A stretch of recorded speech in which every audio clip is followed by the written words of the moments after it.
Hello everyone, I'm John Weimiller, sometimes referred to on the internet as SaltyJohn.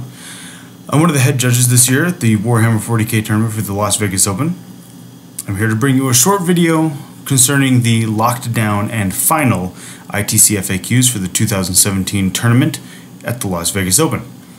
We know these were posted in several locations, but some people learn better when they hear things in an auditory and visual fashion, and so I'm going to give it to you in this format. Plus, it's never a bad idea to publicize FAQs in multiple sources in multiple places. We want to make sure, to the best of our ability, that everybody is exposed to this information and has access to it prior to us beginning the tournament in the first weekend of February. It's coming right up. If you haven't seen it yet, you can go to the frontlinegaming.org and find it in the ITC drop-down menu. It may be good to download it or open it in a window while watching this video so that you can follow along as I go through some of this stuff with you. Final ITC FAQ means final as of January 11th, 2017.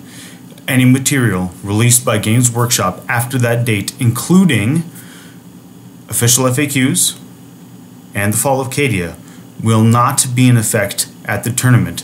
Unfortunately, we needed to lock things down prior to that to make it easy for judging staff and for people like you who are trying to get your lists settled prior to coming to the event. You should also check the rest of the FAQ carefully, as several changes have been made to bring it in line with the official GW FAQs that came out for the main rulebook not so long ago. For example, the way invisibility works in relationships to things like the Tau marker lights has changed from previous versions of the ITC FAQ. So you'll want to make sure, especially if you're a Tau player or you think you might run into it a lot or you're going to be using invisibility, that you should check that out. A few notes about the FAQ before we jump into the specific interim rulings, which is what is going to be the focus of this video. When reading the FAQ, players should pay special attention to bullets that begin with 4 E's of tournament play at this event.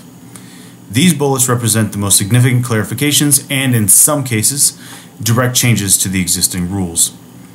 In all other cases, GW published material and FAQs have priority in resolving rules disputes. If, after consulting the GW material and FAQs, there is still disagreement, tournament judges will refer to this document, meaning the ITC FAQ document. Further ambiguity will be resolved by a ruling from the tournament judge. In all cases, the judge's rulings are considered to be final. Interim rulings. This section of the FAQ are rulings which will stand through the LVO 2017. After the LVO 2017, we will bring these rulings into alignment with Games Workshop's official rulings for the factions and anything else that comes out after that, Codex FAQ drafts, etc., and or any community-voted ITC rulings. New material. No new material will be added to the 40k ITC format for the Las Vegas Open 2017, including codices and GW official FAQs after January 11th, 2017. Yes, repeating that from previously was necessary. Somebody will miss it and get upset about it. Traitor Legions. Cultists in an Alpha Legion insurgency force that are also part of a Lost and the Damned formation that are deployed come back into play on a 4+ with the A Tide of Traitors special rule. If that rule fails to bring them back on, they can take a second 4+ roll to see if they come back into play due to the Cult Uprising special rule. Please note, whichever roll is passed, the cultists retain the ability to outflank. You could simply look on this as a 4+ rerollable. However, there are other issues with the rules, so you might want to check to make sure that everything is working the way you want. Remember, you're making a 4+ roll. If you fail it, you can roll for another 4+ roll with the Cult Uprising roll from the formation itself. Traitor Legions, the Blood Feeder, which I know everybody's going to take, right? Everybody wants to take a Blood Feeder. When rolling the 2 dice to generate the number of attacks, any roll of 1 causes a wound to the bearer. If double 1s are rolled, this will result in 2 wounds. The easiest way to think of this is to think of it like a demon weapon that can bite you 2 times. Genestealer Cults. Servo Skulls and the Genestealer Cults. This is a big one. Servo skulls do not affect the GSC Cult Ambush rule. Gene Stealer Cults, Cult Ambush. Again, there's a lot of stuff in here, so if you're playing Gene Stealer Cults, or if you think you're going to run up into them, which you probably have a chance of doing, because it's going to be, according to the internets anyways, the spoiler army this year, you want to pay attention to these rulings. Units deploying via the Cult Ambush rule at the beginning of the game do so during the infiltration step of setup. They may move during the first turn of the game as they have been deployed before the game begins. They may shoot normally during the first turn and count as stationary if they choose to not move in the movement phase. If a roll of 5 is rolled on the Cult Ambush table, a unit deployed using Cult Ambush may immediately fire its weapons at a target unit after they have deployed during the infiltration step. We answered a query online. The question was, if a unit is using the aforementioned rule, destroyed a unit during the special deployment shooting phase, would the player receive first blood and or first strike? I don't know how it would be and, but you know. The answer to that question is yes.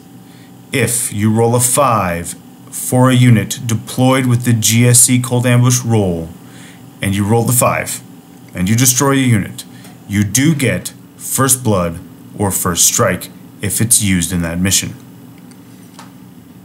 When units are summoned via powers from the Broodmine Psychic Tree and arrive via Cult Ambush, they count as if they moved in the movement phase.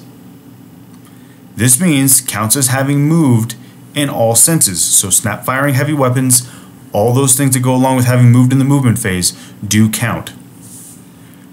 Units set up using the Cult Ambush rule may not charge on the first turn of the game unless a 6 is rolled on the Cult Ambush table. Units coming onto the board after the first turn, such as summoning or ongoing reserves via the Cult Ambush rule, are subject to Koteyaz's I've been expecting you rule.